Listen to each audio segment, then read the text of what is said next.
Today, I'm going to share with you the number one reason why most Facebook ads fail. And that's simply because they take Facebook's advice during the ad creation process. Hi, my name is David Cochran, and I'm back with another video teaching authors how to sell more books. And today we're going to take a deep dive into Facebook ad creation because it's by far the most requested topic from you guys. And I can understand why. It's the biggest social network in the world. It's where everyone's readers are every single day. It's the most effective way of selling books at a huge scale. But it's probably the most impenetrable ad platform out there, and it can certainly be dangerous for your wallet too. You can burn through money on Facebook ads quicker than anywhere outside of Vegas. But today we're going to start remedying that because I'm going to show you exactly how I create Facebook ads. I'm actually going to share my screen and give you an over-the-shoulder tutorial from start to finish on Facebook ad creation. I'm going to show you what you need to focus on, what you can skip over quickly in that horribly unfriendly ad creation interface. And I'm also going to play some crime scene tape around some frankly terrible advice that Facebook gives out during the process. Advice which will actually burn through your money and completely tank your ads. Instead, I'm going to give you the best practices on Facebook ad campaigns based on my experience of working in digital advertising since way back in 2004, as well as insights gleaned from working on some ginormous campaigns for some of the biggest authors out there. So today you're going to learn how to build a winning ad from start to finish, how to control your budget so you don't lose your shirt, how the Facebook ad system works, what settings you need to pick to make sure that you reach the right readers for your particular book, what images will stop those readers mid-doom scroll, what text will reel them in and close the sale for you, where you should display your ads, what shape they should be, and lots more besides too. This is a really detailed, comprehensive 1-hour tutorial where you watch me create a Facebook ad campaign live while I teach you how the platform works and what makes a winning ad campaign. So grab yourself a drink, grab yourself a snack, hell, grab both and follow along with me. And just in case you're wondering, there's no catch here. I'm not selling you anything. I'm giving you all the information here in this video. I personally hate the way things are going where all the useful information is being gatekept in these $1,000 or $2,000 courses. That's not the spirit of self-publishing that I was reared on when I started 10 years ago, where we all shared everything and everyone helped each other. So there's really no catch here. You're just getting the good stuff right here in this video. All that I ask in return is that you hit that subscribe button and mash that notification bell, or else they're going to keep me in this basement forever making videos without any dinner. While you're down there, also make sure to check out the long list of resources that comes with this video right there in the description of the video. I always include tons of extra resources for you, not just the ones I mentioned specifically in this video, but anything else that I think will help you get a handle on Facebook ads and selling books generally. Okay, team, let's do this. Okay, so this will be the screen that you'll see when you first log into your ads manager. And if you don't know how to get to your ads manager, because sometimes it can be hard to find, I will put a link down in the description along with anything else that I mentioned here. So don't worry about that. If some resource I mentioned or something that's confusing, I guarantee you there'll be a resource in the description. There's usually loads of resources in all my videos. Okay, so this is the screen that you will see when you log into your ads manager. This is just a test account that I've created for this exact purpose, in fact. So that's why there's no information here in the center of the screen. In fact, there's a little warning here from Facebook saying that I'm not fully set up to run ads yet. That's usually because you haven't put in your full details or your payment information. Facebook wants to know it's going to get paid before it lets you start playing around too much. But I can still show you how to create an ad without doing that. So let's go ahead and do that. If you have run ads before, you will see this is your dashboard. You will see the results, the historical results of your campaigns here. But it will be blank if you haven't run any ads yet. Either way, what you're looking for is in the top left, this green create button. And just go ahead and click that if you're following along with me, which I recommend doing, in fact. But don't worry, nothing will go live until you confirm it at the very end. So you can play around with the interface without worrying that you're going to start spending money before you have everything ready or before you have everything figured out. So, and I do recommend familiarizing yourself with this interface because it is quite difficult to get your head around the first few times that you use it. So you might see these warning messages here. This one is just saying that I haven't put in my credit card details yet. And this one is a warning message, which is only popping up in some of my ad accounts because I have several, saying that they're changing the interface now to this new, supposedly simplified and supposedly easier to understand menu. And it's not quite, it's a little bit better than what we had before. In fact, because some of you may still be seeing the old interface, so I'm just going to flash that up on the screen now for a second. As you will see here, it's a little bit different to the new interface. But if you have the old interface or the new interface, it doesn't matter. What we're looking to do today is a traffic campaign. So on the old interface, it'll be in the middle there at the top, and the new interface, it's the second one down just below awareness. Now, choosing your campaign objective is incredibly important. And I think a lot of people just whiz through this part, or they select the wrong thing and they don't realize why this is so important. What you choose here in the new menu out of the 6 choices, and I think the old menu had 10 or more. What you choose here decides so many things about your Facebook campaign. It decides the format of your ads. It decides their visual shape. It decides who sees them, and where they show up, and even how you are charged in a certain sense. So it affects all sorts of other things. But the most important thing to focus on for those just learning the system is that you want a traffic ad. And the reason why you want a traffic ad more than an engagement ad, or you might think like, do I not want a sales ad? And I know some people pick that. And this used to be called conversions under the old menu. And a lot of people used to pick that because they're thinking, I don't just want traffic. I don't just want clicks, which is what traffic essentially is. It's clicks to a third-party website, which will either be your website or Amazon's website or somewhere else that you're selling books. They want sales, right? But that's the wrong thing to pick for when you're selling books on Amazon or Apple or Barnes & Noble. You really need to pick the traffic campaign. And the reason for that is kind of complicated, but I'm just going to mention it quickly. The sales campaign and the conversion campaigns, they're for more advanced users who have something called a Facebook pixel set up on their site. And it's for people who are selling direct on their site. And it actually only really works best when they have a massive catalog of goods and all this kind of stuff. So it's really not suitable for authors, certainly not those who are looking to sell books on Amazon or Kobo or Google Play or anywhere like that. You need to pick a traffic campaign. And another reason why that's important, rather than picking something like engagement, like if you've ever boosted a post on Facebook, unless you fiddled with the settings, you would have basically done an engagement campaign. And that will tell Facebook's AI, which it has increasing control over the whole system now. And it will tell it that you're looking for engagement. You're looking for likes, you're looking for comments, you're looking for messages, you're looking for engagement on that post. While all that stuff does have a value, and we certainly welcome it when it comes to our ads, what we're ultimately looking for, our ultimate goal here, as far as Facebook is concerned, is to get people to click on our ad and leave Facebook and go to Amazon or wherever we're selling books. So we need to tell Facebook that explicitly by selecting traffic. So let's just do that and move on. If you want more information, by the way, on all those other different campaign types and what they can potentially be used for, I do use several of them. Like I do use some of them for, boosting my mailing list. And sometimes I do use engagement campaigns and awareness campaigns and video campaigns. I'll put links in the resources, links in the description to more resources where you can nerd out about all that stuff if you are curious.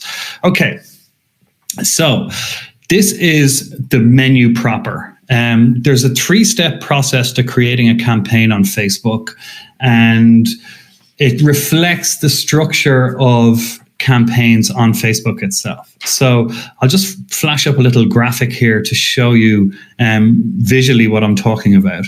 But basically, the ad level at the very bottom is what users see. So the readers that you're targeting, people on Facebook, that's what they see. So that level contains like the ad images, the ad text, the destination where you want to send people, all that kind of stuff.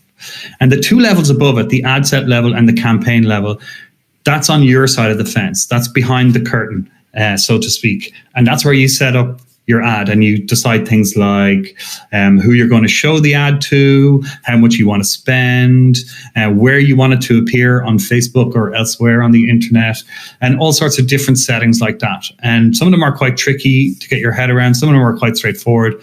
And we'll go through all of them now, starting with the campaign level. And these are the most meta settings, if you like. On the campaign level, you will determine things like your budget, and also your objective, which we've already selected, and various things like that. There's actually very little to go through on the campaign level, so we'll go through it very quickly. First, you need to name it. I'm pretty sure you can handle that part yourself, or at least I hope you can. You've got to be careful with this section here, the special ad categories, right? You just don't want to touch it. Because if you do, you're going to go into a special review queue and your ads will be delayed, and Facebook is going to want all sorts of additional identity proof. Basically, this is just for people like politicians who are running election campaigns, or maybe NGOs dealing with possibly controversial social issues, and then other kind of semi-sensitive topics like finance, employment, housing, things like that. This won't apply to authors. It shouldn't anyway. If you're writing nonfiction about some of those issues, it's possible that, Facebook will, query you about that. I certainly get it for my historical fiction. Sometimes Facebook will reject an ad and say that I'm not registered for a special ad category, and I have to say, no, I'm just an author. I'm not trying to take over the world. And then it's usually fine. But just ignore this. Don't select it if you are writing a novel, like a political thriller or something. Like you shouldn't do that.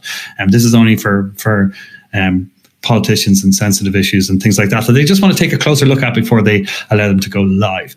The campaign details, you don't need to touch anything here. The default should be auction, which is what you want, and you would only mess with that if you're an advanced user.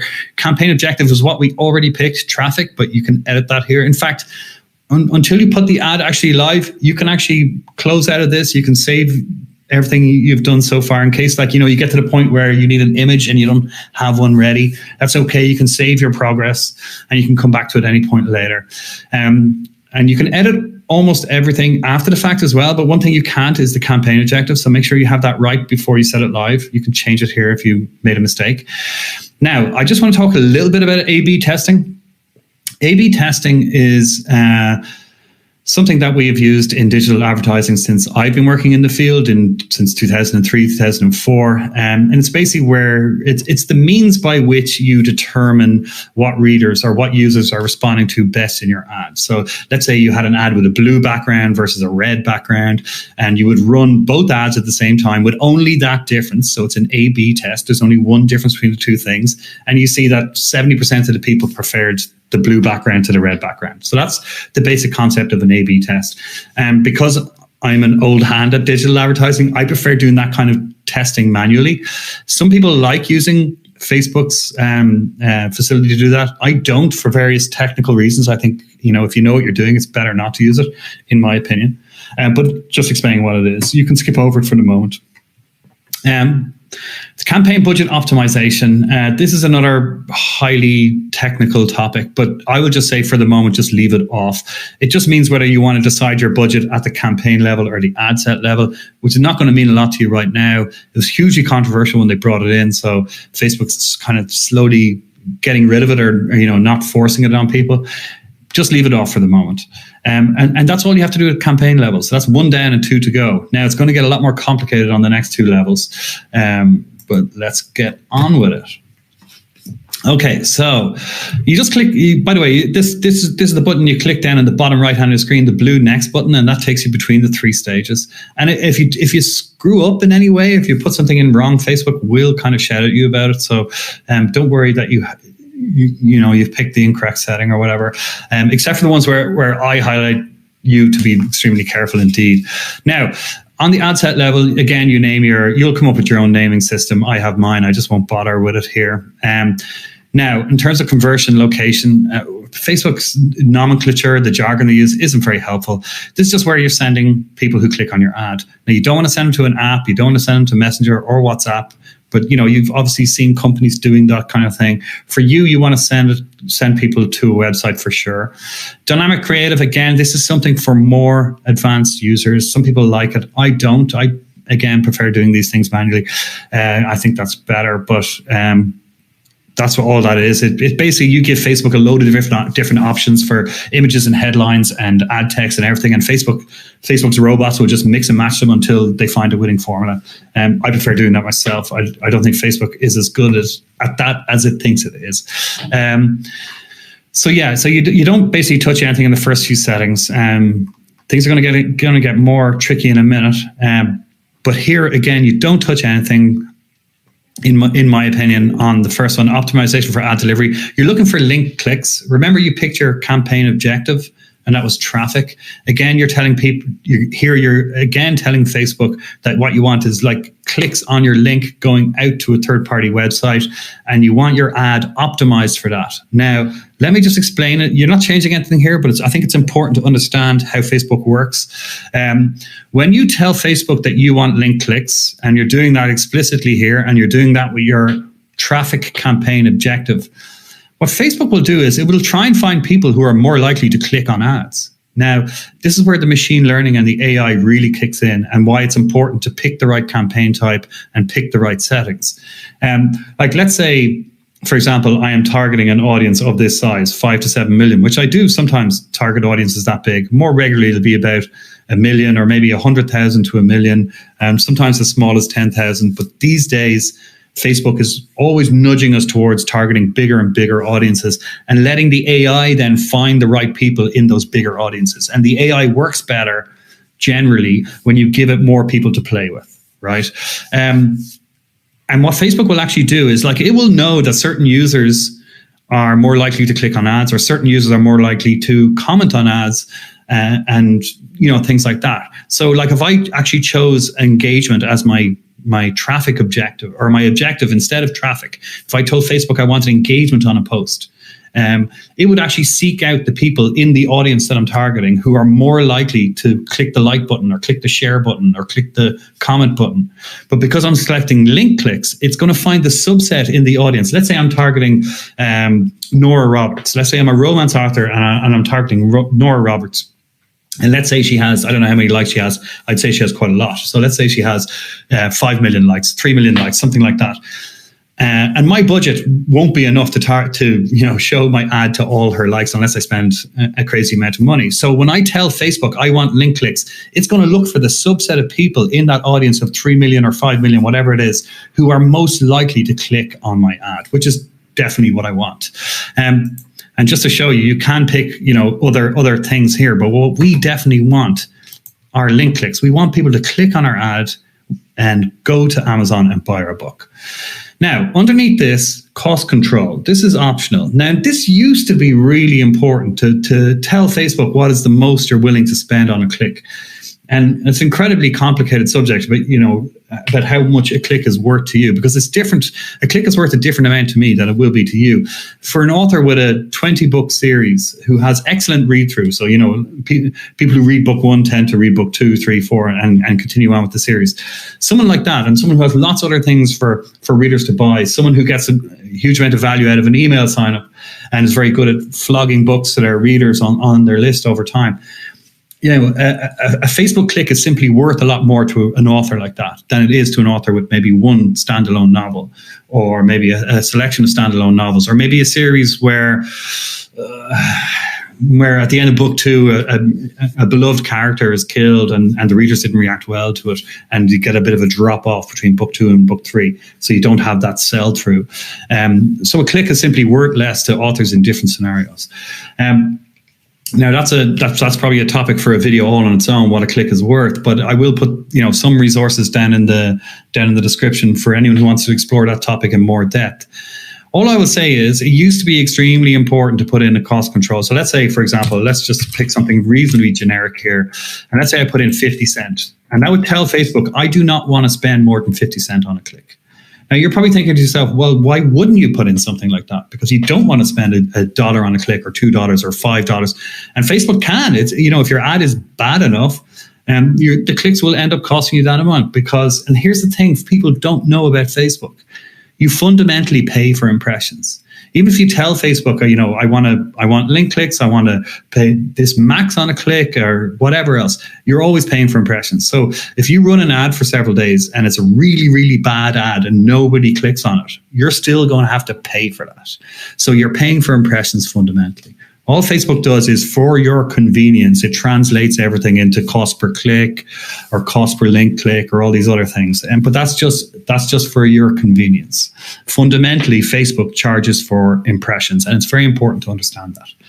Now, back to cost control. So why wouldn't you put a cap in? Well, because, and this is something I had to really let go of myself, because I come from a digital advertising background, and where putting in things like cost caps were very, very important. But these days, the ad platforms Facebook certainly does, uses a lot more AI and machine learning. And if you put in rails around it, it doesn't quite get the opportunity to dial in properly and find your best users to serve your ad to. So I prefer, and this might be controversial among some people, I prefer not putting in any cost control whatsoever and letting Facebook, because it knows I want the cheapest clicks possible. It knows I want as many clicks as possible for my budget, because I'm telling Facebook that in the settings. And it will start off, and when you first run the ad, you will see that like the first clicks come in at $1 or maybe even $1.50 or something crazy, or even higher. Sometimes I see higher, and you might panic and then stop the ad. But if you let it run a little bit, Facebook will learn who is most likely to click on your ad specifically for your ad image, your ad text. And it'll slowly learn, and it'll dial it in, and you'll see that cost drop and drop and drop. And it should, after a day or two, it should get down to the level that you're looking for, whatever that may be. And then it will more or less hold at that cost per click until you run out of audience, and then the cost will start rising again. So that's usually the way it goes. Now, some people are nervous about that, and they're like, well, I'm putting in something. I'm going to put in $1 because I definitely don't want to spend more than $1 click under any circumstances. Some might be more aggressive, and they might put in, well, I'm never want to pay more than 30 cents per click, so I'm just going to put that in and just going to make it work. It's really up to you. If you're not comfortable putting in nothing there, I would suggest just putting in 50 cents so you have some kind of safety net. But these days, I'm telling you, I rarely do it. Now, it might be a good idea when you're testing and just learning the platform. If you're not confident, put in something there if you like. But here's where you really control what you're spending. In the budget section here. Now, Facebook usually prompts you to start off with like $10 a day. I don't think you need to when you're running test ads, when you're learning the platform. So this is where you really can control to stop things going off the rails. So I would actually, this is the way I would usually do it at a test ad. I wouldn't put in a cost control, and I would just control it with the daily budget. And Facebook will more or less respect that. Like, it might spend slightly more, might spend slightly less. But generally it'll spend around $5 a day. And you can actually put in lower. You can run campaigns on Facebook for $1 a day. I think that's the minimum now. It's not, or you can actually do, it's $1 a day. So you can run campaigns for $1 a day, but I don't recommend doing that except in special circumstances, and certainly not when an ad is starting off, because remember all that machine learning I told you about when we're talking about cost control? That gets affected by this as well. So basically that learning phase, as Facebook calls it, where the system is trying to, the system has lots of data, infamously has lots of data about its users. So it knows what they like, it knows what they're likely to click on, and knows the kind of things they find engaging. But what Facebook doesn't know is how all those people will respond specifically to the images you're going to show them, to your books, to your ad text. So that's always a bit of a question mark. So it takes Facebook says it takes 50 clicks before it really dials into your audience. In practice, it can be a little bit slower, or it can be a little bit faster. And usually that's if your ad is good or bad. It usually takes less time. If the ad is good, it usually is able to dial it in a bit quicker. But the problem is, if you're only spending $1 a day and the clicks are a little more expensive at the start, it's going to take too long for Facebook to learn. And basically, if Facebook doesn't exit the learning phase, if it doesn't get those 50 clicks in 7 days or less, then that's a problem. It's never going to learn, because that's kind of the cutoff point. So I would recommend, at minimum, putting in $5 a day on your test ad. And that might not sound like a lot of money, but when you're starting out, you're probably going to be running a few test ads at the same time or back to back. So you do need a little bit of money to learn how Facebook works. And also you need a budget for your ads once you have learned how Facebook works, so you can run the ads. So if you're on extremely tight budget, I actually think that you should reconsider using Facebook at all, and perhaps look at some other methods. And I will put some links in the description for those who are really on a shoestring budget, like anyone who is panicking at the idea of putting $5 a day into a Facebook ad. maybe those people I recommend some alternative methods for selling books on the cheap, you know, for those who are on a shoestring budget. And you know, we've all been there. We all had to start from zero. So like no disrespect whatsoever, but I just think if you are shirking at spending $5 a day on a Facebook ad, there's better ways to spend lower budgets, and I'll give you some tips on that in the description. Okay, so moving on, I recommend $5 or $10 is fine for your ad tests. Whatever you feel comfortable spending with regard to either of those. $10, of course, you're gonna exit the learning phase quicker. You're going to get data faster, but then also you'll waste a bit more money on bad ads, and there will be quite a few bad ads at the start when you're learning. That's just the nature of the beast.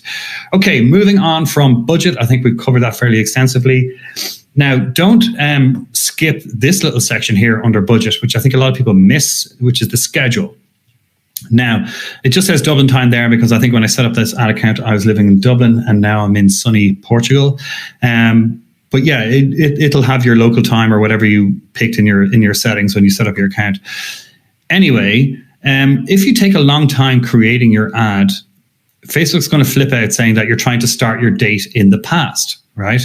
And all you need to do, it'll have a little button that you click, just saying click this to update your ad, and it'll just set it forward 20 minutes or however long you took.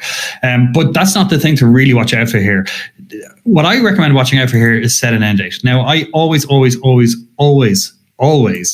in an end date these days. And let's say I'm just going to see, that's the warning message I was talking about. The start date is in the past, reset your start date to today. So if that pops up, don't worry. It just means you're working through the interface slowly, as you will do the first few times. And you just click that and you'll see that has moved forward now to the correct time. But yeah, I recommend setting an end date. It's usually not ticked, so your ad will be set up to run forever. Now you can edit that afterwards. Like once your ad is running, you can stop it whenever you like, and you can extend the end date if you put one in whenever you like. But I recommend, just as a habit to get into, every time you create an ad, put an end date on it. Now, people who use Amazon ads a lot might be wondering about this advice, because I'm no expert on Amazon ads. I don't do a lot with Amazon ads, but I've heard people who are experts on Amazon ads saying things like never put in an end date because it can affect the performance of your ads. I don't know if that's true or not. I'll just assume it is true. What I can tell you for sure is it doesn't affect anything on Facebook with regard to the performance of your ads. I think it's a good habit to put into, or a good habit to get into in case anything happens to you. You know, sometimes you get locked out of your ad account. Sometimes you get your ad account. Sometimes your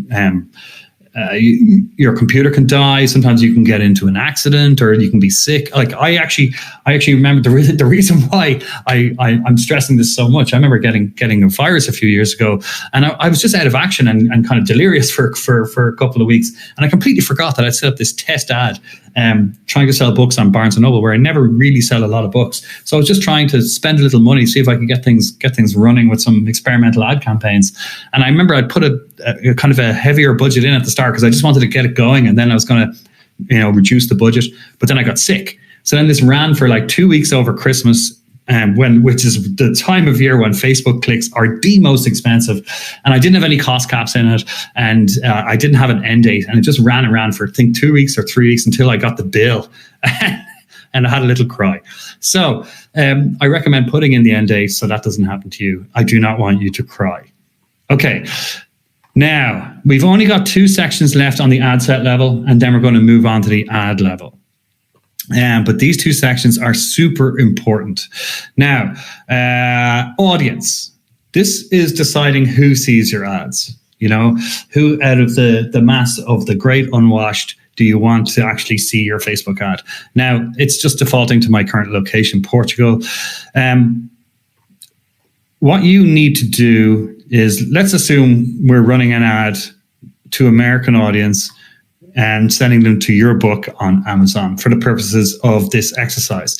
So firstly, we'll need to change that. If you're living like me in a country outside of America, make damn sure to change the location. So we want USA, and just be careful. Like, it'll come up with all these other guesses. Make sure you pick the right one. So even if you put in, for example, United States, it'll have all these highway addresses and things like that. Just make sure you're picking the country region, so you target the entire country, and remove your existing country, because you definitely don't want to send Portuguese people to Amazon USA. That is not going to do anything for you.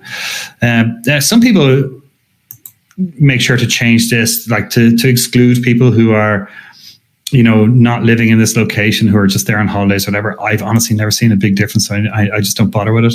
But if you want to make sure it's only people who are living in the USA and not people who are, flying in for a Yankees game or whatever, then feel free to select that. I personally have never seen a huge difference with it. Down here, you can select the age and gender of your desired audience. Now, this is another thing where I think advice has changed quite a lot in the last few years. I used to do what is known as hyper targeting, where I'd be aiming to target very small audiences of 5,000 or 10,000 readers, and I would really drill into age and gender and things like that. Like, for example, for my historical fiction, I was often targeting college-educated women from the age of 45 to 64. That seemed to be the sweet spot. It's not that no one aged 65 liked my books or no men liked my books, but that was the demographic that overwhelmingly responded best to my ads and my books. So when I ran Facebook ads, I would just show it to that audience, and that meant my clicks were cheaper and my ads performed better. Now, what has changed in the last few years? Well, once again, all that machine learning that I spoke about. Now, Facebook also analyzes that stuff, and it does it much better than me, and it does it much faster than me, and it can respond to shifts as well in ways that I can't. So basically, these days, I tell Facebook to target all genders, all adult ages, and then it will actually end up, and then when I look at my stats, I can see it has mostly served my ad to women. It has mostly served my ad to that age slice that seems to respond best to my books. But it'll also have done little bits, little pockets, little demographic pockets outside of that, because it is tested and it knows that these people will also respond well to my books. So I prefer letting Facebook take the wheel there. Now, anytime I say that, I get a load of romance authors saying, I am not showing my ad to men on Facebook. I just get creepers. I get, dick pics. Please, men of the world, please stop doing that. Or they just get, just dumb comments underneath, or just like hassle, or, and they say it's not worth it. They say, even if some men like my books, even if, Facebook's algorithm is really good at finding, the 20% of men that enjoy a romance novel or whatever it may be, they said it's just not worth the hassle. Fair enough. Like, if you're sure that no one over 40 is going to like your books, if you're sure that, advertising to men is too much hassle, just ignore what I'm saying and go ahead with that. But I'd say in general, for most authors of most books, I personally find these days advertising to everybody and letting Facebook find my audience with a few nudges in the right direction is the way to go. But look, as with everything that I'm saying, as with everything when it comes to advertising, you should always test, and see what works for you specifically, for your genre, for your books, and then go with that. I'm just giving you pointers based on several years of experience of working with ads and advertising books.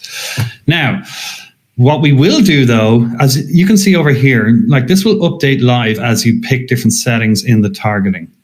That Facebook is saying I have an audience of 175 million now for this ad, which is a little too big, even for Facebook's impressive machine learning capabilities.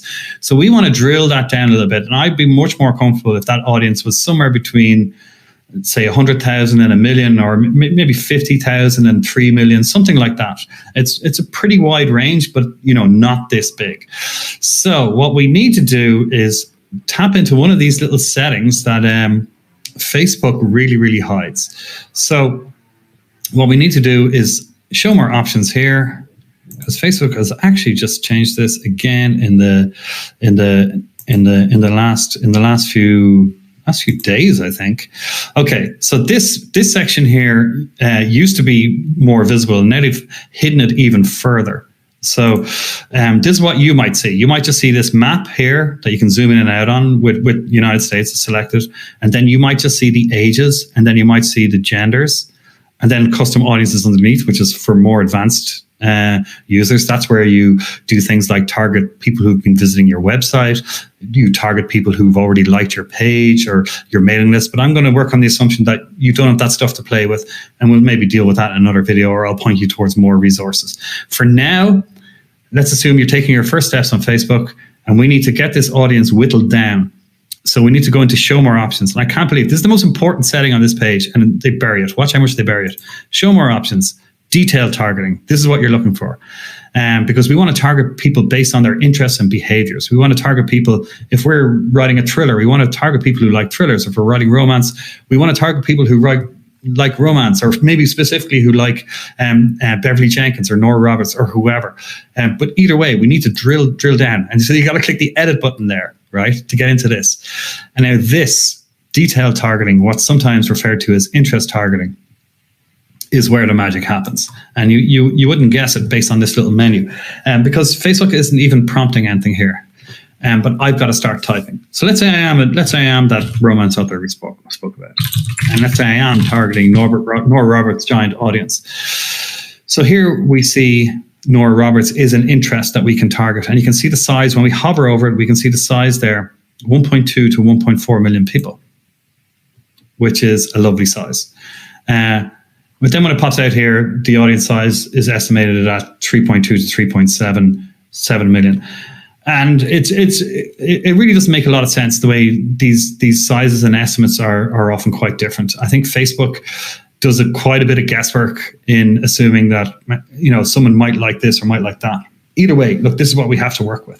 So Facebook is telling me that there's 3.2 million to 3.7 million people in America between the ages of 18 to 65 who they think like Nora Roberts. So if I'm a romance author and I write similar books to Nora Roberts, or if I'm aiming at the same audience as Nora Roberts, then this could be a great target for me. And this is where, and it's important to mention this is where Facebook is quite different to other ad platforms that you might have used. For example, BookBub ads, which I wrote a whole book about. That's one of those platforms where, in my opinion, you get much better results by not targeting people like Nora Roberts or Dan Brown or John Grisham or any of these giants. Usually you have to drill down. And from what I gather about Amazon ads, so I'm careful not to say too much because, you know, I don't really know a lot about the platform. I don't use it very much. But from what I gather, it's similar on Amazon ads that you really have to kind of drill down a bit. That if you try and target someone like Stephen King or J.K. Rowling or whoever, that your ads tend to crash and burn.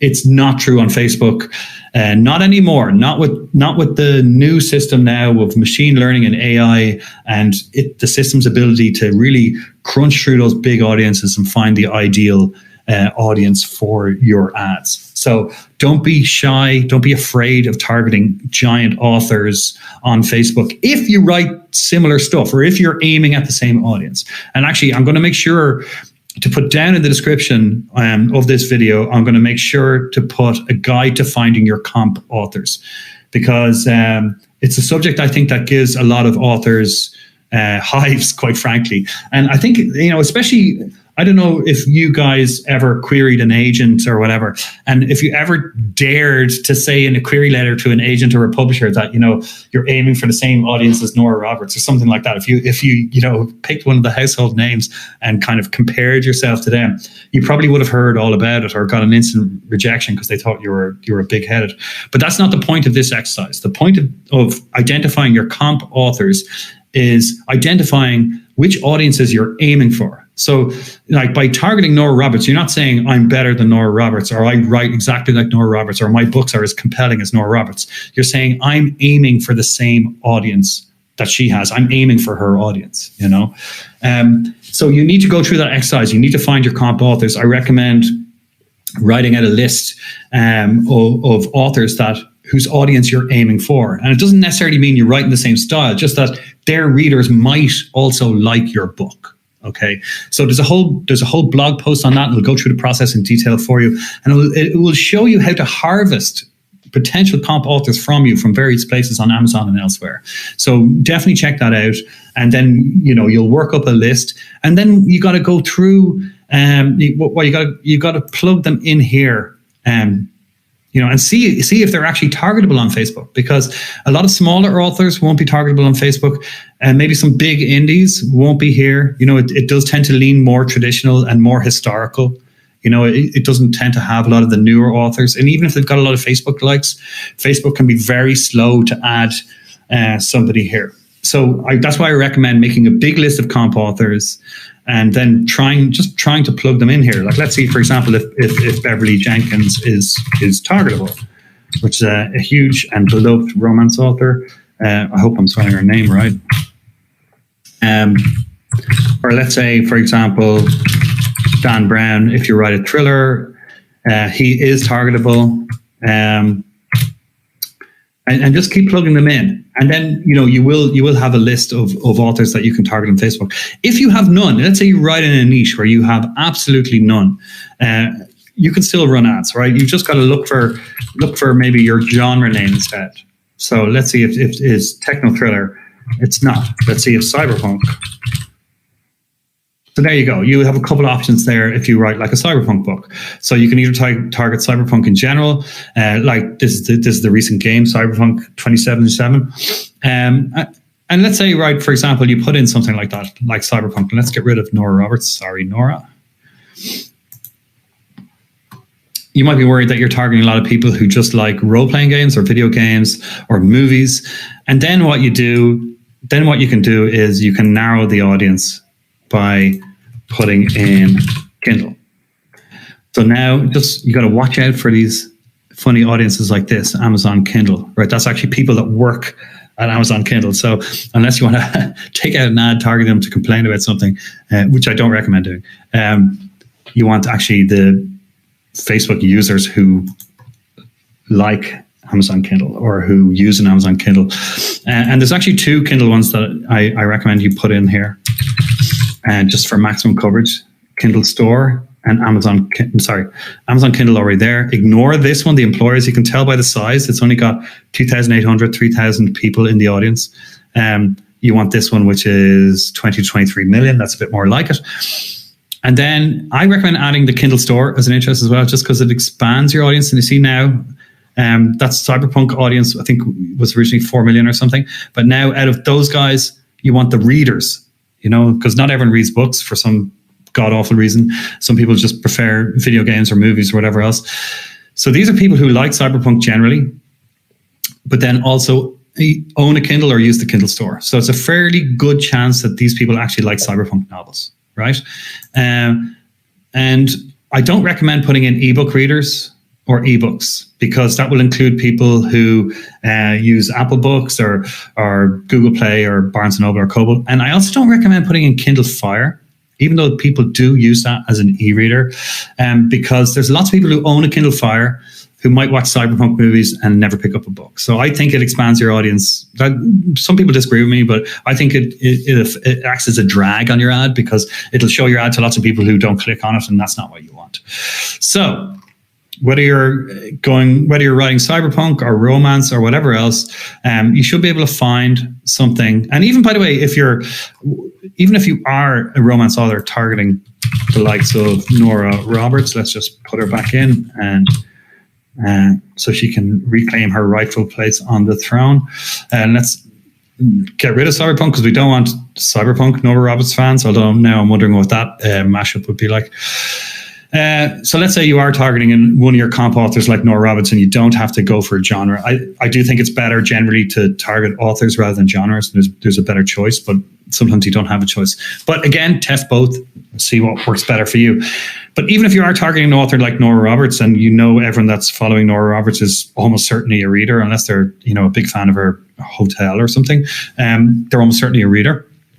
I would still put in the Amazon Kindle and the Kindle Store, because you are looking for people who buy ebooks, and specifically who buy them on Amazon, because that's where we're sending people in this test ad. We're sending people to Amazon to buy our Kindle book. And I don't recommend targeting at this point, when you're starting out, targeting Audible users or paperback users. I even don't recommend, when you're first running your test ads, to go wider than that and target, Barnes & Noble customers or Kobo customers. I think when you're running your first test ads, it's better to start off with the easiest task of all, which is trying to move a book on Amazon. For various reasons, traffic sent to Amazon converts into sales better. Amazon is just better at shuffling people towards the register. And until you can figure out how to sell books on Amazon, I don't recommend running ads to the other places. That's just my opinion. Feel free to test it if you like.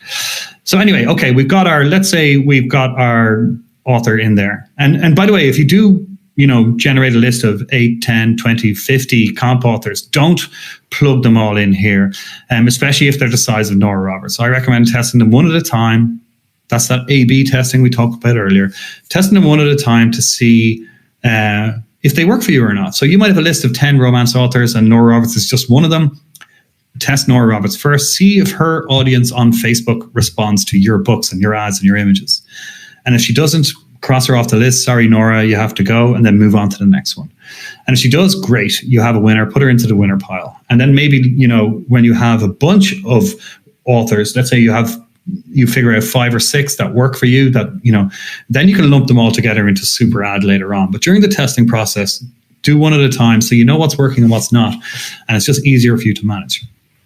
Okay, so let's just say we're doing a test ad. We're targeting Nora Roberts, and we have narrowed it by the Kindle store. So we're targeting all the Nora Roberts fans of all ages and all genres in the USA who own a Kindle or who use the Kindle store. And that estimated audience size is perfect for me. It's 2.7 to 3.2 million people. So that's quite a lot of readers that you're going to show your ads to. And then Facebook will hopefully show it to the people who are most likely to click.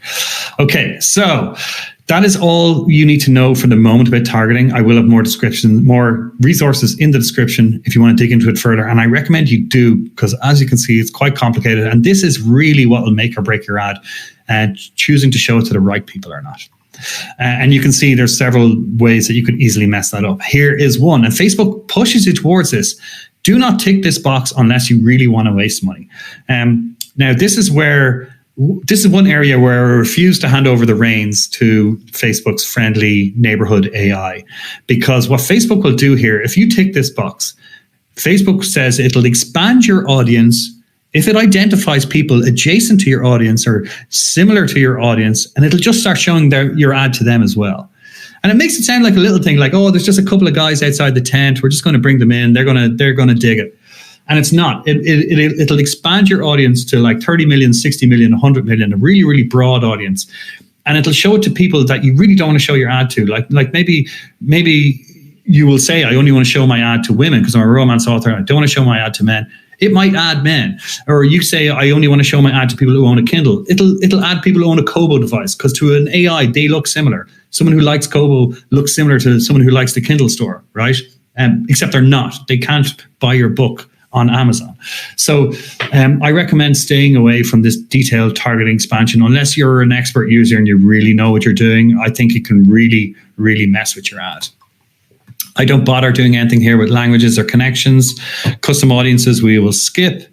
And that's it for the targeting section of your ad. We'll go through the rest a little bit quicker, don't worry. I just deliberately wanted to spend more time on that because it's where most people mess up, quite frankly. And you can save that audience. Like if you've put in a very complicated audience, like you might actually have to put in, like if you are only targeting several small audiences, you might want to put them together. It makes it a bit harder to do testing, but at least your ad will show to a number of people. Anyway, you might want to save this audience just so you can easily access it from the drop-down menu later on. But either way, let's move on. There's only one more thing at the ad set level, and then we'll whiz through the ad level. Okay, so this is where I'm going to court more controversy, I suggest. Facebook wants you to pick this, the automatic placements. And that means Facebook will decide where to show your ad. And it won't just decide where to show it, but on Facebook, like there's a number of places on Facebook where your ad could be shown. In fact, I'll show you all of them now because I always pick manual placements. Now, this will show you your ad will run, like if you do automatic, your ad will run everywhere. So this will run on Facebook, it'll run on Instagram, it'll be those annoying ads in Facebook Messenger, and the audience network. And this is where your ad will really die. Basically, Facebook will show your ad in all sorts of places, random websites all over the internet, unless you untick that. And I strongly recommend you untick that. Also, I recommend unticking Messenger. And also, And some people mightn't like this, but I also don't run ads on Instagram either. I just don't think they're as effective. Now, you might say, my audience is on Instagram more than Facebook, or I have a bigger presence on Instagram than Facebook, or my book is suited to an Instagram audience. Fine. Ignore me if you want. Test it. See how it goes. Compare it to an ad like the one I'm going to show you how to run, and then see what's better. And if your way is better, do it that way. But just see, because I have usually, everything that I tell you not to do, usually I've learned the hard way. Usually I've done it, tested it, and wasted my money. You're free to do the same, and you might get a different result. Some people do. Okay. And so not only do I only advertise on Facebook, this is all the places on Facebook now that your ad will run. I don't run my ad on anything other than, hold on. Yeah, we don't mind all these warnings. Facebook doesn't like it when you turn everything off, but I strongly recommend you do it. So I turn literally everything off. Everything off. I untick everything except, no, not that. I untick everything except for newsfeed. So Facebook newsfeed is the ads that are front and center, you know, when you're doing the doom scroll at 1 a.m. The ads on that feed. And that's the only place I advertise. If you don't take my advice, your ad will pop up on the Instagram feed and Facebook Marketplace. It'll interrupt people's videos. It'll be in that right-hand column that no one ever sees. It'll be in people's Messenger inbox, their group feed, search, in-streaming videos. It'll pop up all over the place. And in my experience, almost all of those placements are either a waste of money or underperform. We're just going to do newsfeed. And if you want to add things later on, feel free to do that. But I recommend when you're testing, when you're starting off, keep things simple. Select traffic as your campaign objective. Only send people to Amazon. Only advertise on newsfeed. Just target one author. Only use one ad image. Only use one bit of ad text and see how it goes. And then change one thing at a time and try and improve your ad. That's my basic approach. And that's been the basic approach of digital advertising since it began. If you change too many things at once, if you try too many things at once, especially when you're learning, it's very difficult to analyze and see where you can make improvements. And you will need to make improvements because almost everybody messes up with their first few ads. So let's try and keep it simple and keep it manageable. Facebook newsfeed only. Okay, we are finally done with the ad set level.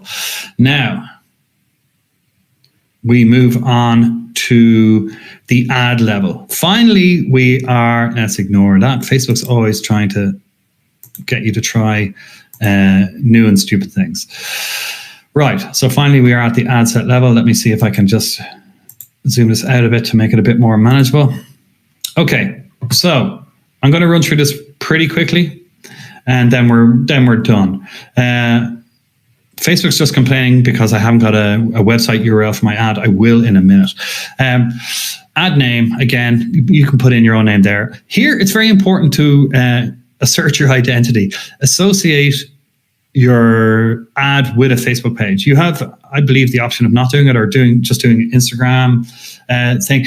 Always associate your ad with your Facebook page because then people will see your little avatar. It just adds like a little bit of authority and legitimacy. Also, some people will click through from the ad to your page and they will like your page and maybe they will, check out some of the posts there as well. So, it's a good idea to have a Facebook page and have some activity on it, at least a little bit, so that it looks like that it's not totally dead and that it's all professional looking and you have a nice picture there and all that stuff. Anyway, that's where you associate your Facebook page. And if you are ignoring my advice and running to Instagram as well, you can also add your Instagram page there as well, so it does similar things on the Instagram side of the equation. Now, ad setup will default to create ad, but just so you know, you can use existing post and then you can actually turn one of your posts on your Facebook page into an ad. So let's say, you might be announcing a new release to your Facebook page and you might have you might be catching some love there about it. And then you're like, oh, you know what? That'd actually be a great ad. Like, look at all these likes and comments and people saying how amazing I am. At least that's what I get all the time, obviously. No, but like this kind of stuff is known as social proof. And so when you get likes and comments and shares, it just, it makes it look more popular because it is more popular. And then, people will respond. Someone who is a bit skeptical or unsure or just scrolling sees like something's got hundreds of likes or loads of comments or lots of people saying, oh, I really love the last book, I can't wait for the next one. All that stuff really, really helps, and so sometimes it's good to turn to post something on your page first and then turn it into an ad. But that's a trick for another day. Today, we're going to create an ad fresh from scratch. So I'll just show you what settings you need to pick, and then I'll point you towards the resources so that you can actually build your own ads. So you want create ad, and what you want here is a single image or video. Ignore the others for the moment. Carousel ads are those funky ones that scrollable acrossable, that scroll across, and there can be a really cool way to advertise a series because you can have like 6 books there, and if you're running a sale and all of them. Anyway, for now, we're just doing a single image or a video. You can ignore all this other stuff, collection, dynamic experiences, full screen mobile experiences. Forget all that. What you need to do here is add media. Okay, so let me just pop this up on the screen here. What you see on the left here is the standard shape. This is the original kind of, the one you might be more familiar with, the letterbox shape, we call it. And this is 1200 by 628 pixels. And you can see this is just kind of a template here. Obviously, it's not a real ad image, but just to show you the kind of approach that you can try. I wouldn't stick to this religiously, but I like having all these elements in here. For example, the book cover is there on the right. And then, you can perhaps put in a tagline at the top if you have one for your book. The background image, I recommend using some stock art there, and then putting in a price tag, especially important if you're running a sale. Now, I actually have a 30-minute tutorial on how to create your own ad images for free in Canva. I'll put a card up top and I'll put a link in the description as well. And I really recommend checking out that video because it will show you how to take your book cover and actually use the cover art of your book cover to create a really cool ad image, one that readers should respond to. And that'll go through the step-by-step, just like this video, but how to use Canva, which is a free piece of software that you can use to create your own ad images and also images for your website and your newsletters and everything else. It's pretty cool. And even someone like me who's terrible at art can turn out professional looking graphics. So definitely don't be afraid of diving in and trying that. But I'm showing the 2 different ad formats here because Facebook used to do mostly the letterbox one. And then since it took over Instagram and since like the rise of Instagram, this square image that you might be more familiar with if you're an Instagram user, I think it's 1080 pixels by 1080. And you can see it still has all the same elements as the letterbox one, just slightly rearranged to take account of the different format.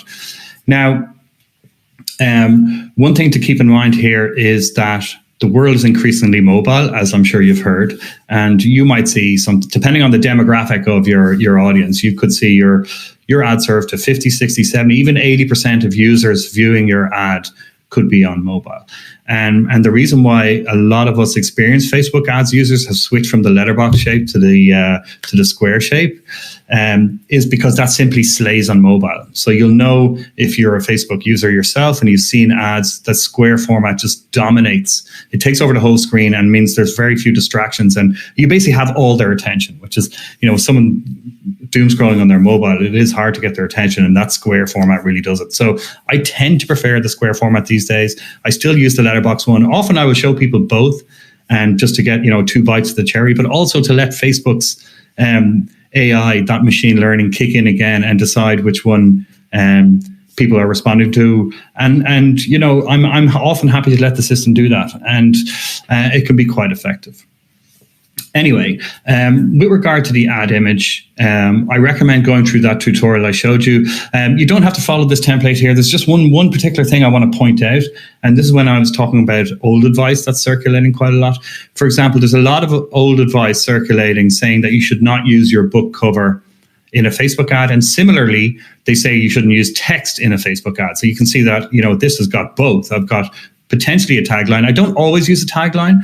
Sometimes it just works for that particular design. Sometimes I have space to fill. Sometimes I feel like I need something else to hook the reader. Sometimes I feel like the image is doing well enough on its own and the ad text as well is doing well enough on its own.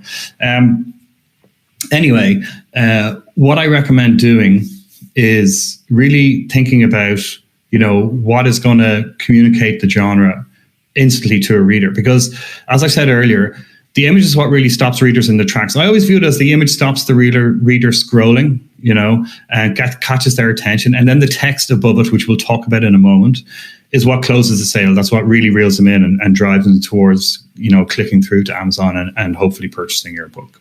But it's really important to get that attention first, and you want to get the attention from the right people. And you want your image just to very clearly say, this is the kind of book that you love. And if you're targeting the right people, they will respond to that. Okay, so the reason why I include book covers, and the reason why this is very controversial, like I'm sure I will get a few comments below, and do feel free to engage in the comments. I'm always happy to discuss any aspect of the videos or why I've taken a particular position, or to clear anything up that might be confusing, or to defend myself if someone wants to argue the opposite. I'm always happy to do that too. I think everyone learns from that, including myself. But Facebook used to have a rule several years ago restricting the amount of text that you're allowed to use in an ad. And for that reason, there's still advice circulating, and it was good advice. It's just out of date now because Facebook has removed that restriction. First, they lightened the restriction, and then they removed it completely, I think, a couple of years ago. So now you're allowed to put as much text as you like in. And for that reason, people never put in things like taglines, or they were like loath to put in like even a price tag, or if they did, it would be very small. Whereas these days I make them, obnoxiously large so no one can miss it. This is a free book or a 99-cent book or whatever. And because of that restriction on text, and because book covers tend to have quite a bit of text on them, at minimum, they will have the author name and the book title, of course. And they might, have a series name. They might have a review quote. They might have a tagline. There could be all sorts of text on the cover of a book. And just putting that cover in your ad was sometimes enough for Facebook to throttle the ad or reject the ad, or it would just cause you problems. So the advice a few years ago, and it was good advice then, was to not use your book cover and not put any text in except for the most minimum amount possible. But all that is gone now. So I've done a lot of testing on this. I test everything religiously. And I find something interesting when you use the book cover, that the clicks can often be a tiny bit more expensive. And so that's why some people still recommend not using the book cover, because they're like, look, I get cheaper clicks without it. But if you factor in conversion, so if you factor in how many people actually go to Amazon and actually buy the book, I think it works out much better and much cheaper and much more effective to put in the book cover and to sometimes use a little bit of extra text as well. Now, why is that? I think there's a very interesting reason, because I've noticed this phenomenon especially pronounced when you're working with strong genre novels. So by that, I mean something like crime, thriller, mystery, suspense, epic fantasy, science fiction, things like that.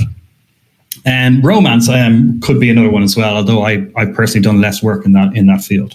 But speaking of those fields that I mentioned, I think sometimes people see an ad like, they might see like, some kind of illustration with a dragon, or they might see a spaceship exploding, or they might see a body chalked out on the ground, or some kind of image or text along those lines.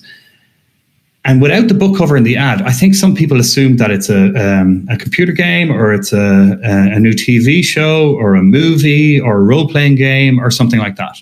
And without making it really explicit to people that this is an ad for a book, you will get a lot of clicks from people who are gamers and not readers, or who just want to check out a movie trailer and are not in the mood to purchase a book. And so those clicks will be cheaper, because the more clicks you get in your ad, the more engaging your ad is. It generally does drive down the cost of those clicks. But the problem is they get to Amazon and they realize it's not a tabletop game. It's not a new PlayStation thing. It's a book, and they didn't want to buy a book, so they just closed the window. So, you've paid for the click and it's not turning into a sale. So I find when I don't use the book cover, I tend to get a lot of clicks. I tend to get a lot of engagement. The click cost can often be cheaper than not using the book cover, but it doesn't turn into sales as much. You tend to lose a lot of people because people don't realize what they are clicking through to purchase. And I think one of my foundational core beliefs about marketing is that anytime you introduce confusion, anytime you muddy the waters a little bit, anytime someone doesn't quite know what they're getting, you lose people. Especially on the internet, where people are easily distractible, and there's like 2 trillion other web pages where they can click away and do something else. If you lose their attention for a second, if you confuse them, if you muddy the waters, there's a very good chance you're going to lose that sale. So that's why I like everything in harmony. The campaign objective, the image, the ad text, the whole goal here. I don't want to trick anyone into clicking. I want everyone to click on it. Everyone who is clicking on it, someone who is, a likely purchaser of the book. So that's my view on that. So in my opinion, use the book cover, but as with any advice you get from me or anyone else, take it with a pinch of salt. See if it works for you or not. Like I know, again, romance always seems to be the exception. It's such a big genre that it tends to play by its own rules. It's kind of like Texas. It's so big that things are different there. So I know a lot of romance authors who will, vehemently disagree with me. So if you write in that genre, perhaps consider testing both approaches. But I think that's a good approach generally, whatever genre you work in, whatever advice you're getting, always test it. Test it compared to the opposite, compare the results, and then double down on the winner. And that's just the basic approach that you should take with digital marketing and digital advertising generally. Okay, so use the book cover. That's my advice. Ignore it if you wish. And then follow along that Canva tutorial, and you will be able to take your own cover art and turn it, and the background art, and turn that into the background for your ads, which I find is a really effective, quick and dirty method. Or you can drop in some stock art, and you'll be able to get stock art on Canva as well. It's a really cool free piece of software. Okay, so moving on to the ad image, like as you can see here, I have just the template in place, because we're not actually creating an ad here. We're just going right up to the line. I'm just showing you what I personally find effective when advertising to readers. Okay, so the two key elements here obviously are the image and the ad text. And as you can see, if I scroll down a little further, I have already put in a little bit of text there while we were chatting. Now, this is a basic kind of formula. I hate using the word formula because people tend to stick to it a little bit too rigidly. Take it as a serving suggestion instead.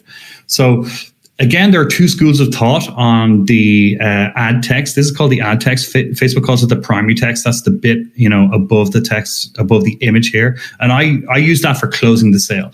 So what I like to do is I like to put in a call to action. That's the CTA bit there. That's just a bit of marketing jargon. That means like you basically tell readers what you want them to do, right? And price offer, if you are running a sale or you're trying to encourage free downloads of your book or whatever, if you have a discount, definitely lead with that. Definitely, mention it in the image. Definitely mention it in the ad text, because that will act as another hook. And the more hooks you get in reader, the harder it is for them to wriggle away. And then, I like to, so it's not too dry and you're just saying download this book for 99 cents. Something that will actually reel them in terms of squaring the genre, reminding them that this is the kind of book they like, or, and what I find works well there is either the tagline of your book. If you have a good tagline, this is another great place to use it. If you have some great social proof, like over 1,000 5-star reviews, or, something like that acts as great social proof. If you have a good review quote, and if you have a review quote from a place that will mean something to the reader, definitely use it. But even if it's not, you can take a juicy quote from, I wouldn't just make something up here, right? You can't just outright lie. That's never a good idea. But go through your Amazon reviews, and try and pull out a quote that sounds like a reader recommending a book one to another. That always sounds effective. Like, so for example, let me just say, the best space adventure I've ever read. And you don't need to put the person's name in, you're just using the quote. And then I would say something like, download on Kindle for 99 cents. Okay, so that's a really simple, basic. Obviously, I would workshop that a bit more before putting any real money behind it. But you get the idea. There's a quote from a reader, and this is doing several things. It has a call to action. It's telling the reader what you want them to do. You want them to download it on Kindle. It's also reminding them of the price offer, 99 cents, which is impulse buy territory. And it's also squaring the genre. You've got a quote there which mentions the genre, which I always like to do. And that just reinforces everything. And then your image will be doing the same. You might have your tagline there if you're using a review quote. And if you're using your tagline in the ad text, you can do a review quote instead here, or you can do nothing. Maybe the background image is powerful enough at squaring the genre for the reader and screaming at them, this is the kind of book you love. And you want all these things reinforcing that. So every element here of your ad, because this is all the reader is going to see. They're not going to see all the other stuff we've been fiddling around with. That's just making sure that the ad runs correctly and gets to the right reader. This is the main event in terms of, appealing to the reader. So what you will hopefully have here is some kind of social proof, something squaring the genre, some kind of call to action, like download now, order now, buy now, shop now. Any of those things are a call to action. And then you have the price offer. And then we're reinforcing all that with the image. We have the book cover, which will hopefully communicate your genre very effectively to readers, a tagline, review quote, background image, price. I make these really big, these price tags. If it's 99 cents or free, I will shout about it. And readers respond to that. Don't be too demure or shy here. That doesn't work when you're trying to get people's attention while they're doom scrolling through Facebook. Again, this button, shop now, I'll show you how to add one of those in a minute, but that's reinforcing the call to action. And then this text here is actually stuff you can edit. It will pull through from Amazon. It will pull through some automatic text, but it's usually a bit messy or not very clear. But you can actually edit that, so you can put whatever you like there. Like within reason and within rules. Without being dishonest or whatever else. So if I had something like the steamiest romance I've ever read, let's say that is an actual quote in one of your reviews. That's a very good type of quote to use, because not only is it telling people it's a romance novel, it's telling them it's a steamy romance novel. So that's very important when you have readers that prefer, sweet romance versus steamy romance and vice versa. And then I would just reinforce it with the headline and the description. You can put something in there if you want to. Again, this is another opportunity to put in another review quote, another bit of social proof. So, if you have 2 or 3 review quotes you can't decide between, put one of them up top and put another one in the headline. And all of these things should be just pushing readers towards clicking on the ad or clicking that shop now button. And just before I wrap up, firstly, you put the website in here, right? So you put in the full link to your book, but it's very important that you put in the format. You use what I like to call a clean link to Amazon. Okay, so this bit here. So you should do Amazon.com if you're sending people to Amazon USA and /DP/ASIN. And that's what's called a clean link to Amazon, where you replace this ASIN with the actual ASIN number. That's it. You'll find that on the product page of your book on Amazon. I think it's an 8-digit code that they assign to every single book, and that will go direct to your book. And you don't want, and this goes for your email newsletters, for your website, for any kind of ads you're running. You always want to use clean links, because those other links can cause you problems if you keep reusing them. There can be all sorts of techno gubbins, to use a technical term, hidden away in those links. That you want to clean that out when you're running ads and when you're sending traffic from your website or the back of your books or anywhere else. Display link, you can ignore this. You can ignore call extension. Now, call to action, just the last quick bit in this, and then we are done. You get a number of choices here. You can have no button, but I always recommend putting in a button. I find the ads are much more effective. But the question then is, what do you put in? Do you put in like contact us, book now? Download is one that people use, and I don't recommend actually using download. Let's just click it. You can see there it's got this download button. I don't recommend that, because I find that it creates reader confusion, because they think it's something they can download here, right here on Facebook. They don't realize they're heading off to Amazon.com. So again, as I said, you never want to introduce any confusion or a reader feel like they're tricked or anything like that. That's never good. You will lose the sale. So some people like to learn more because they feel like it's softer. They're like, okay, we're going out to a cold audience here, someone that doesn't really know me or my books, doesn't know how amazing I am yet. Let's go a bit softly. And I understand the logic of that. And I don't think it's a bad approach.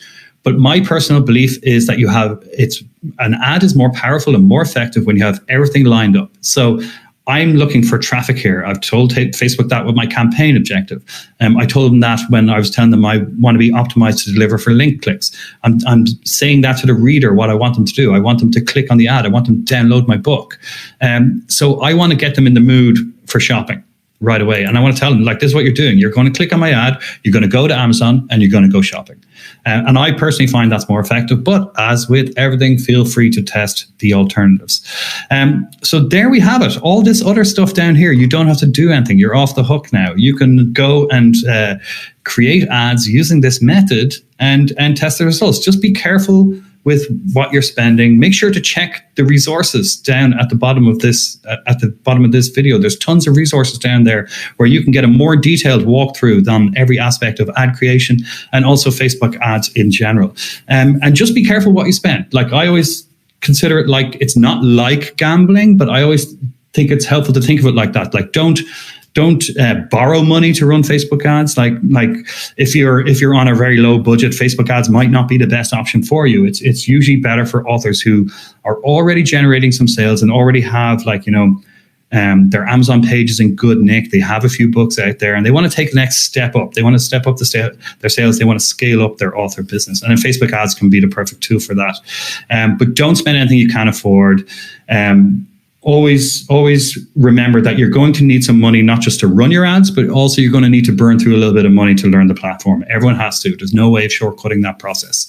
But that's it. Best of luck. And hopefully I'll see you in the charts. That's it, guys. Thanks for sticking with me for the full hour there. I know that was a long tutorial, but I hope it covered everything you need to know about ad creation. Just make sure not to hit that big green publish button in the bottom right-hand corner at the end there, unless you're ready for your ads to go live and go into the review process and start reaching readers. You can come back to your ad at any time and fiddle around with various bits. And you can come back to this video if you need to, follow through the steps or see why I made certain decisions.